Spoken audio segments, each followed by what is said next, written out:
Alright, here's the thing.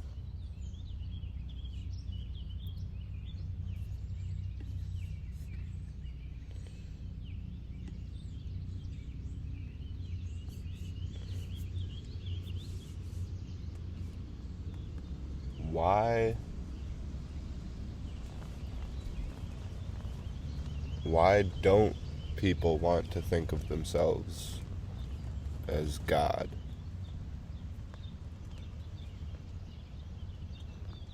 What is in your benefit to think of yourself as anything less than?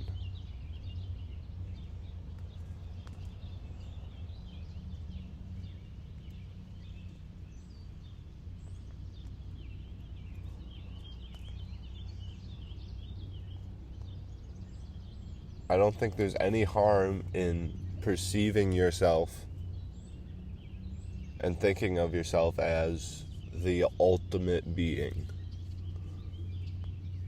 who can do whatever it is that they want, create whatever they believe they can create.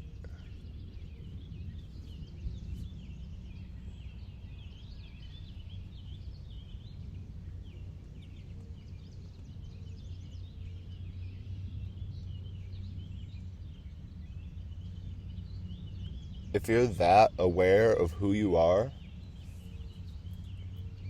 you can make the choice to change the world, and you'll begin doing so.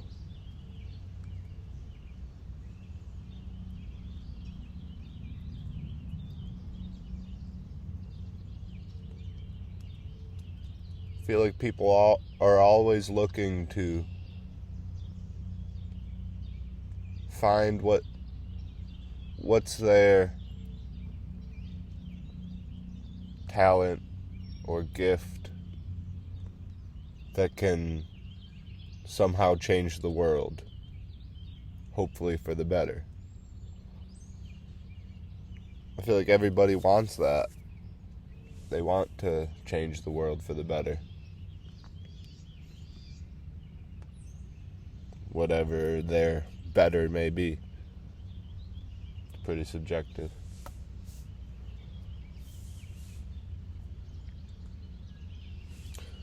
But usually there's something in the way of when you want to change the world. You're told you can't do a lot of things, and that your goals are unrealistic. You can't do that. It takes money to do that.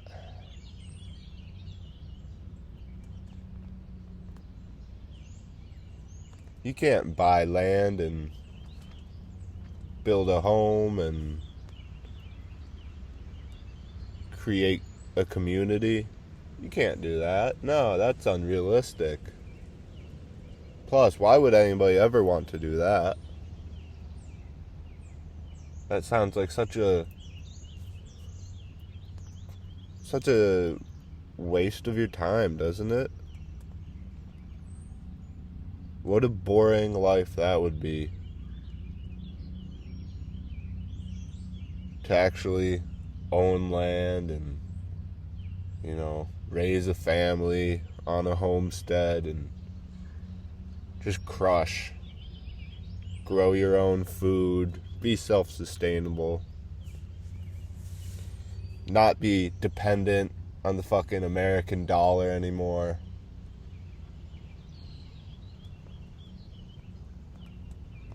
Yeah, that sounds like shit, doesn't it? That sounds like a waste of time. Plus, it's unrealistic, right? Can't do that. Might as well never try.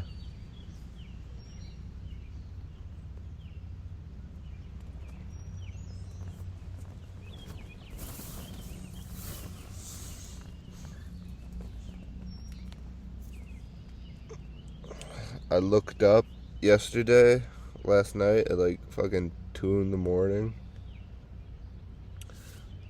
how to renounce your citizenship in the U.S. They said Google said it would cost like fucking $2,400.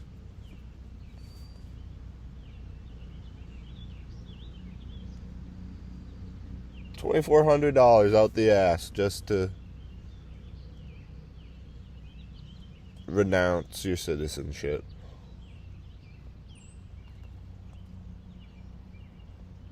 That baffles me.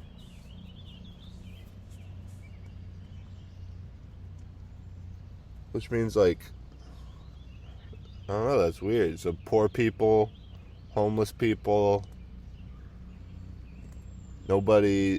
everybody that doesn't have decent chunk of change saved up is stuck as a U.S. citizen.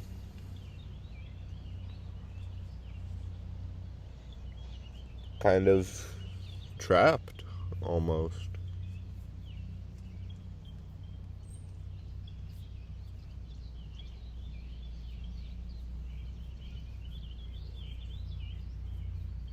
Which makes you think, what does it mean to be a citizen of the United States of America?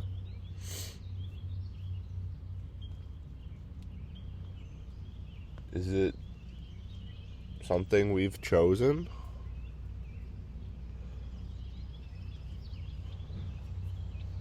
Was it forced on us at a young age when we were not knowledgeable enough of what we were really getting ourselves into? We weren't presented with the right amount of information? Could that possibly be something?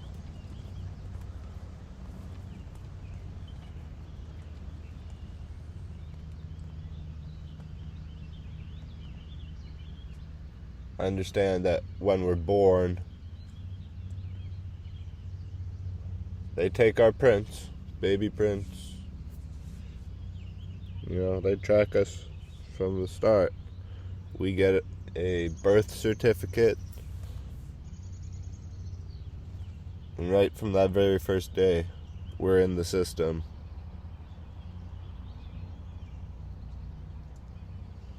And they start fucking us over from day one.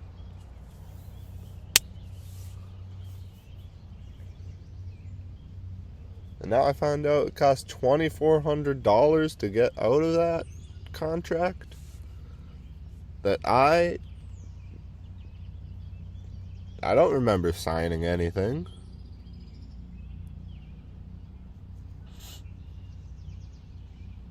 Maybe I did, and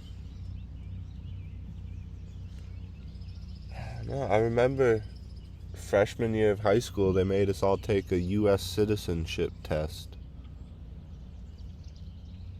So maybe when I did that, they make you sign something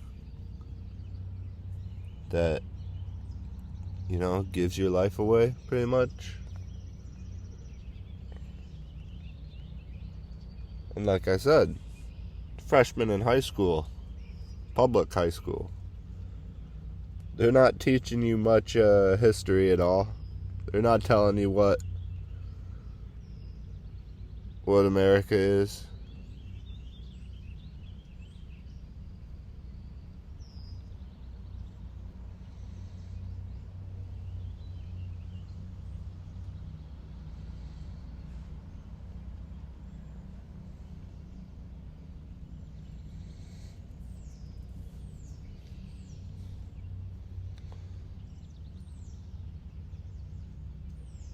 I remember never really got any exposure to 9/11 stuff, information about it, history, anything, until I went to public school. And then, right away, for celebrating the anniversary of 9/11, they, everybody watched documentaries in class. We got this nice, 2-hour long one for history class that we had to watch over a couple days. And I don't know. I think I could tell something was off back then with the whole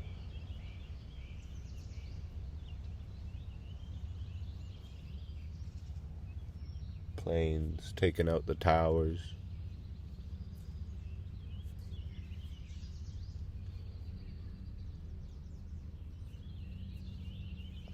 You could just see it, honestly. The way you're presented with all the information.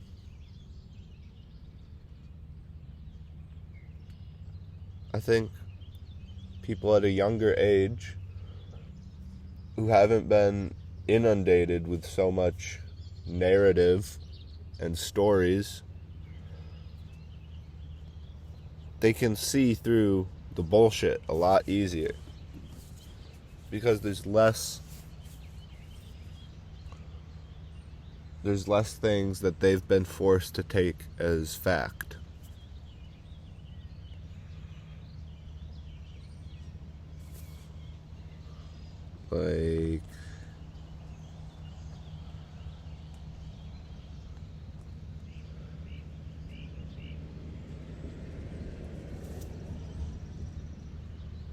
Before I learned about the moon landing in school, I was learning about 9/11 first. So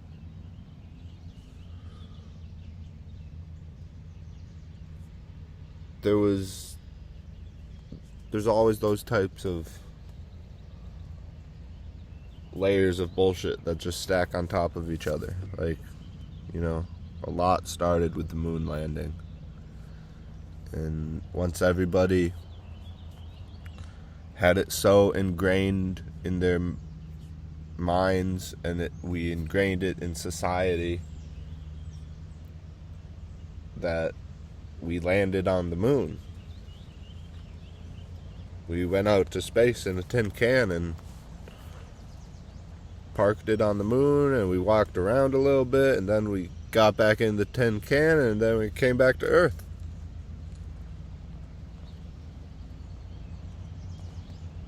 And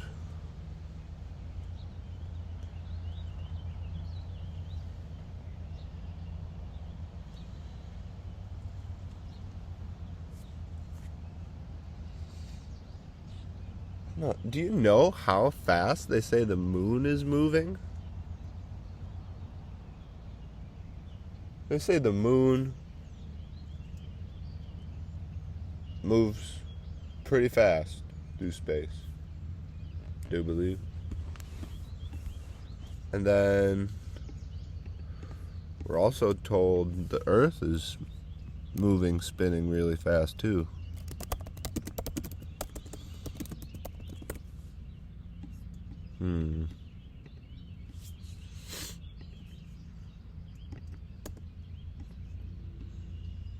We'll get this.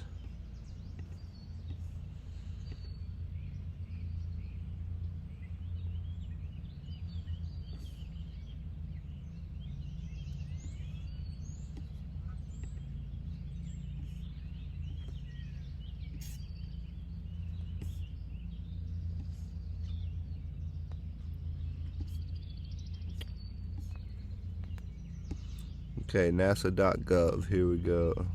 I like it.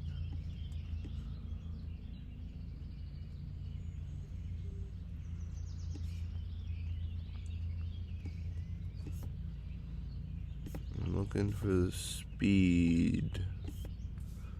NASA.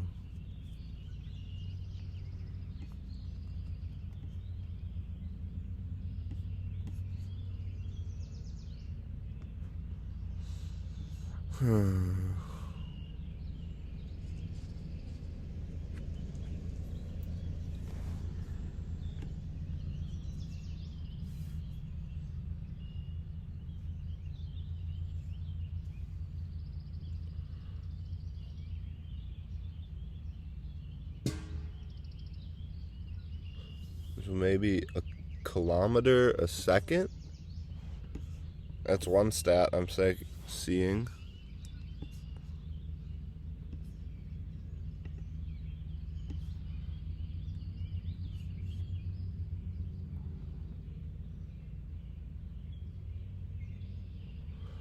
Okay, yeah, about a kilometer a second.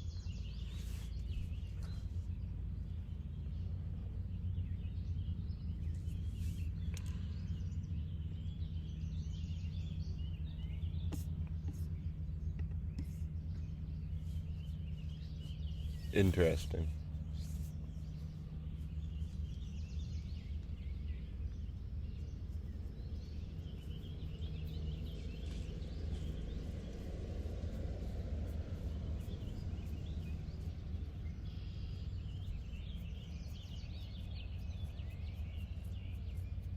So what's that? 3,600 kilometers an hour?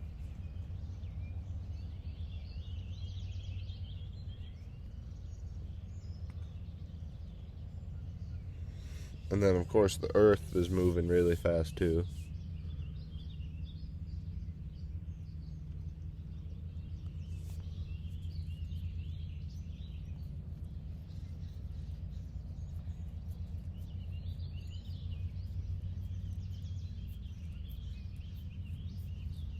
How did we fall for that?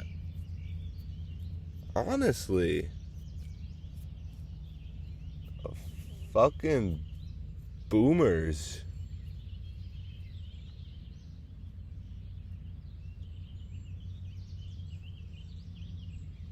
I was just like, oh yeah, landed on the moon. Woo. Yeah, look at us. Landed on the moon. Woo. Did nobody stop and think about what they were trying to make us think?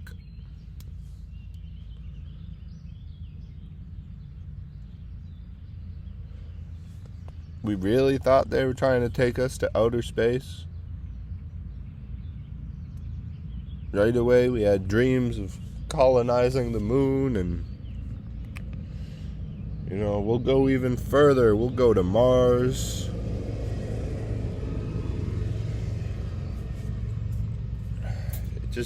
It blows my mind that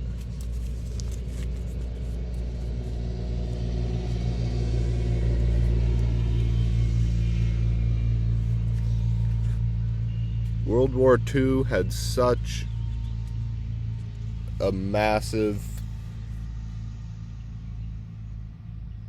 impact on resetting the world history, world awareness.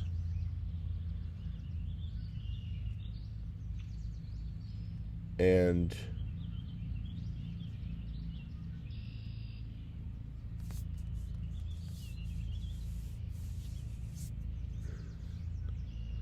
we just followed in the Nazis' footsteps. They paved the way, the path that the United States and the rest of the world followed lead on.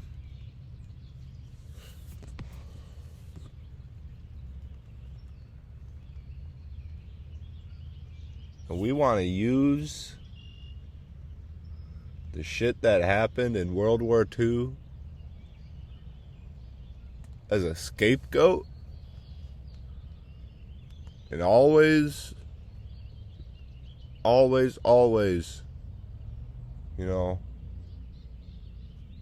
it to such a high standard. Pretty much saying this is the pinnacle of human atrocity. Killing all these Jews and trying to take over the world. What a crazy person. What a terrible, crazy person. With a terrible mustache that you cannot have anymore because this terrible, crazy person had it.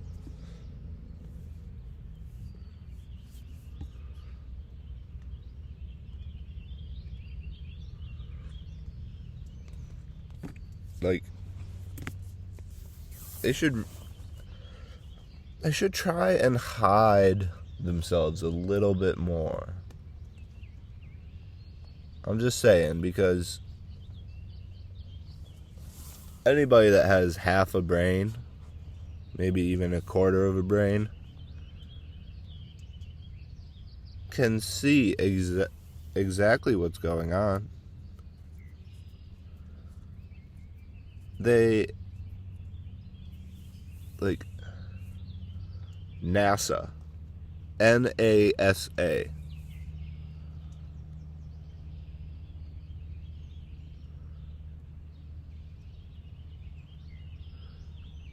they just changed a couple letters. That's all they did.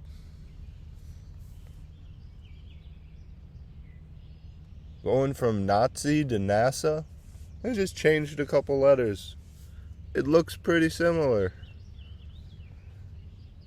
It really does. And they just continue doing the same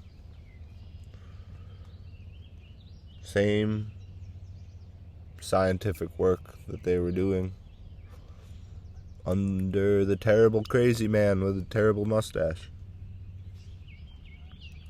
But of course, he was just trying to kill as many Jews as possible and take over the world. That's all he wanted to do. He was just a terrible crazy man.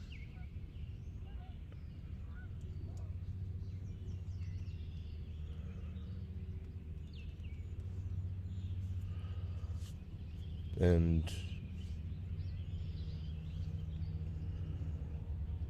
like, Germany at the time had like all the good fucking scientists.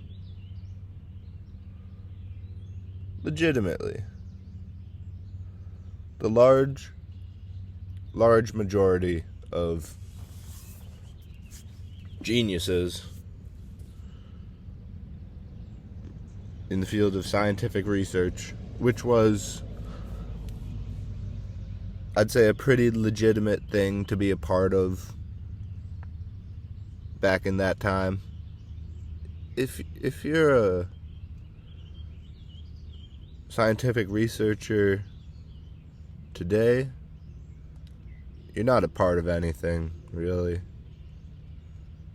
You're not figuring anything out. Most scientists that call themselves scientists don't do any research, any experiments, any real science. They just walk around calling themselves scientists.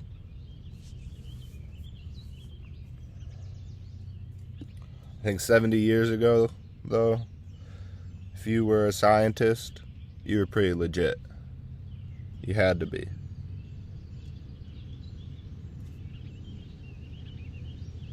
And the scientists back then, they were figuring some shit out. Especially in Germany. They had all the smart ones.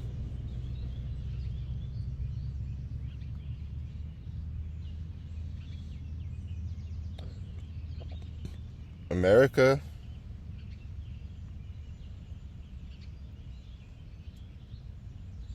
I wouldn't say got lucky, because it was probably by design, but we got all those super smart scientists to come on over to the US and continue their research. We'll fund you, America said. We'll give you a home in our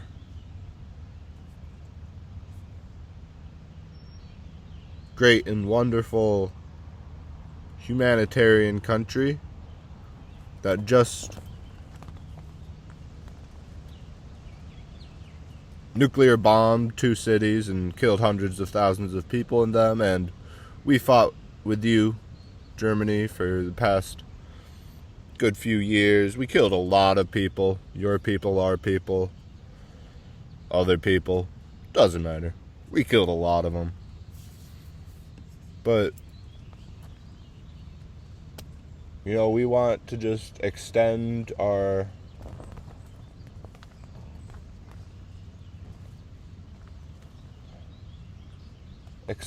hand out to shake on the agreement that we can chill on killing people for now. Let's just chill. Instead, let's just control their minds.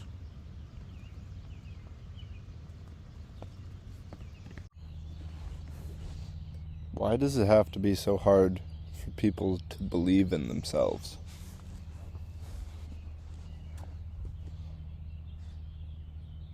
Why can't we just be a bit more confident?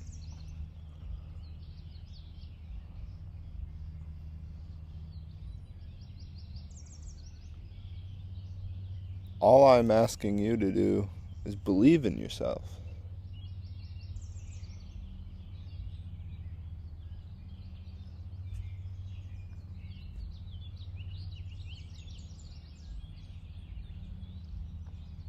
You gotta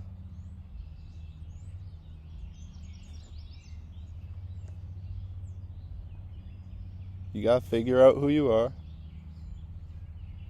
know who you are, and then believe in that.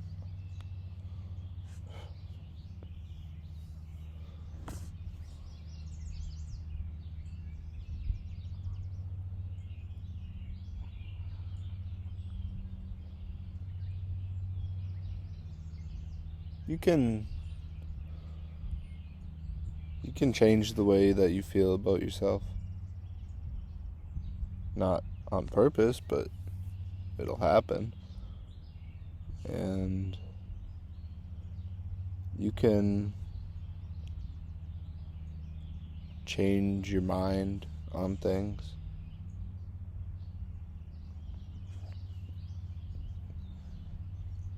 You can decide that you want to be something else after, thinking you wanted to be something for a while. You can change your beliefs if you have any. You can get rid of your beliefs.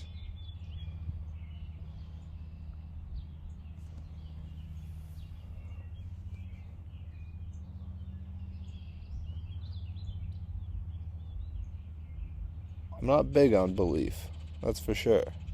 I don't think there's a lot of room in my life for belief. I've always thought there's not much use for it. I don't think it's gonna really get you anywhere or take you very far. But supposedly, belief helps a lot of people. It's like it's an anchor for some people, whether you see that as good or bad. And it's a comfort for others. Maybe it's something to aspire to, or something you look up to that you believe in.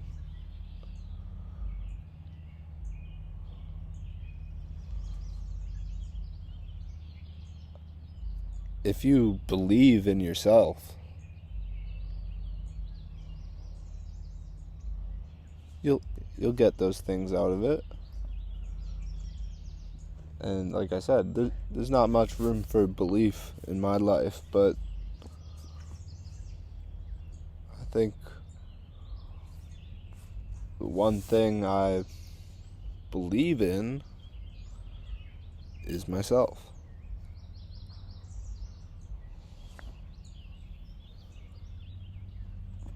I used to have a quote, and I think I found it somewhere. I don't think I originally came up with it, but it was the only God that I believe in is the one I know that I am. That might be an original quote. I might have adapted it from somebody else, likely.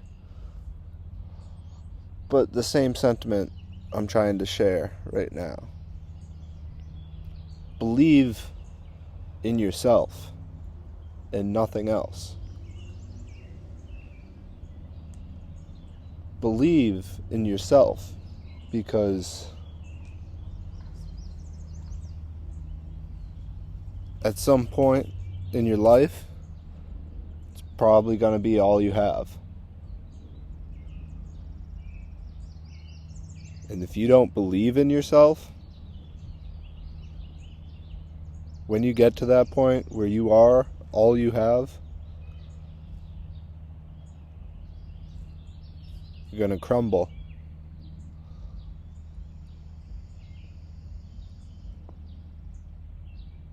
Crumble to dust. You won't be able to pick up the pieces. There won't be any left.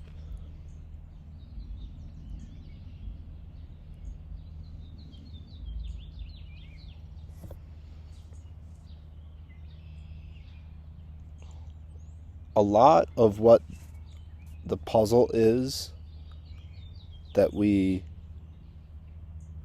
generate in life, we're putting in puzzle pieces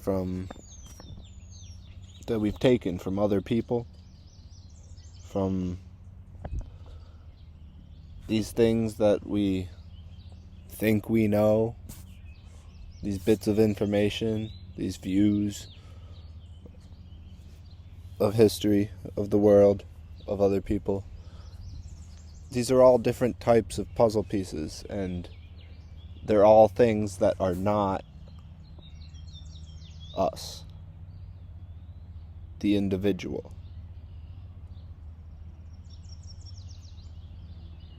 But that is part of the puzzle of life.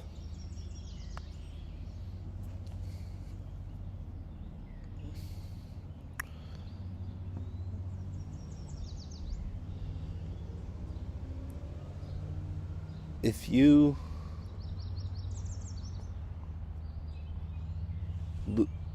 cut all strings that you're attached to in life, you're going to be left with just yourself. And all those puzzle pieces you had fitted together,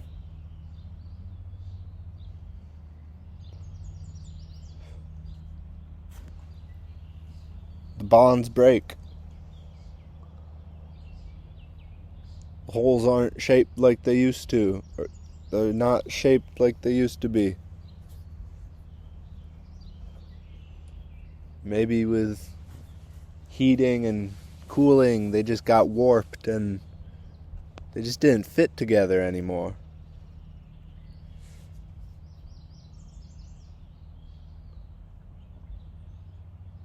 Lots of different reasons why two puzzle pieces might not fit together anymore.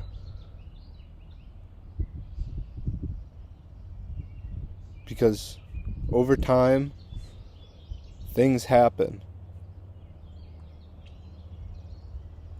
And puzzle pieces change.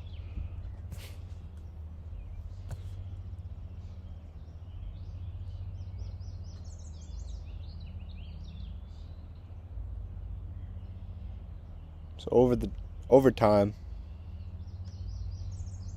much of the time, it seems that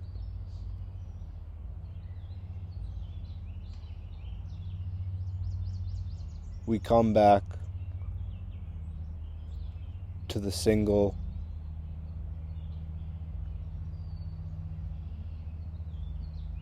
original puzzle piece.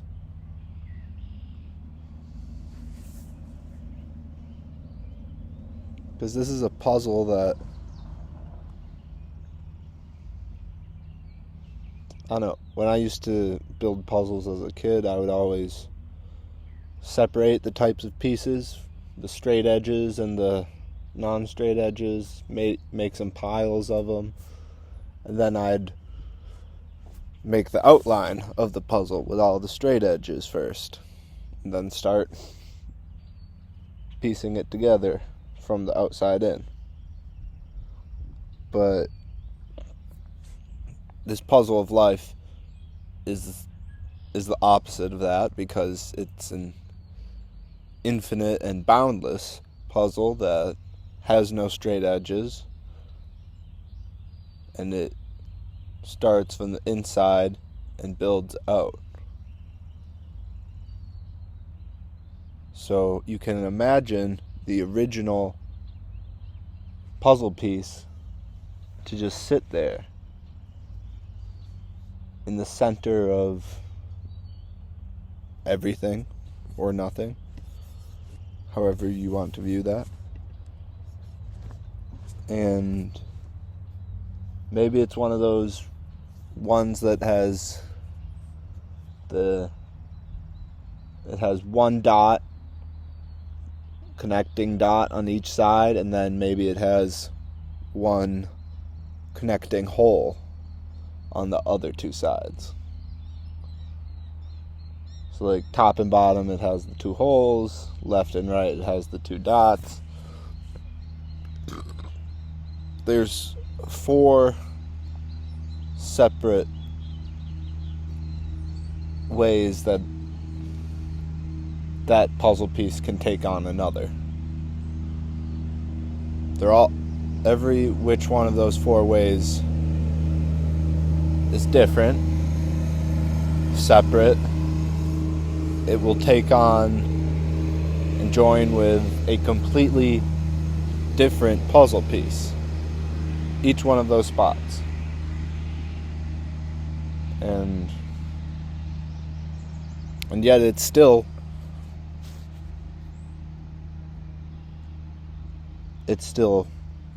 one puzzle piece.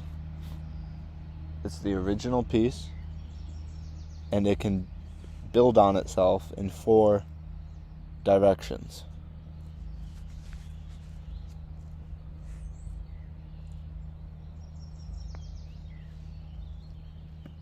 So,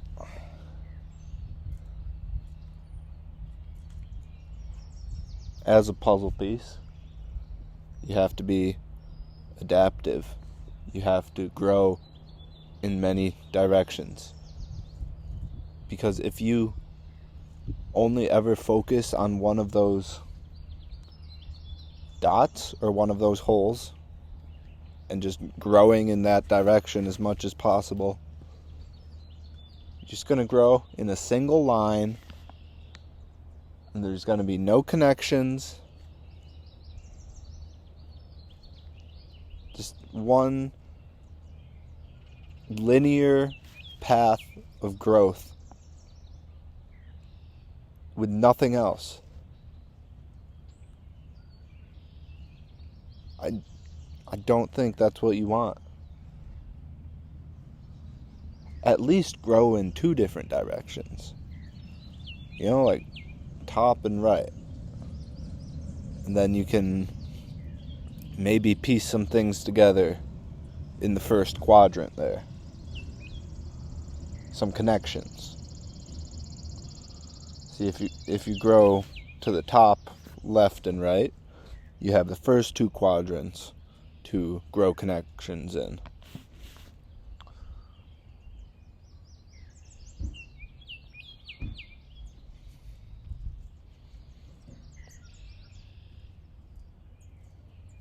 Much of life is just trying your fucking hardest to put your puzzle together. And that can be really hard. A lot of times, I bet just the first few pieces are the hardest ones.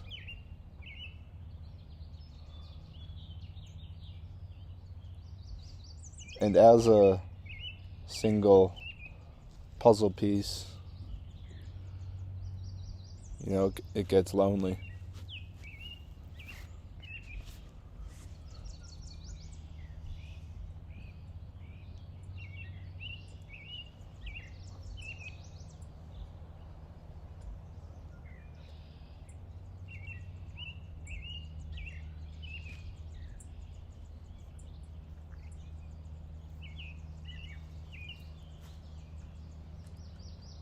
But this is all I'm saying. Believe in yourself. And you can do anything.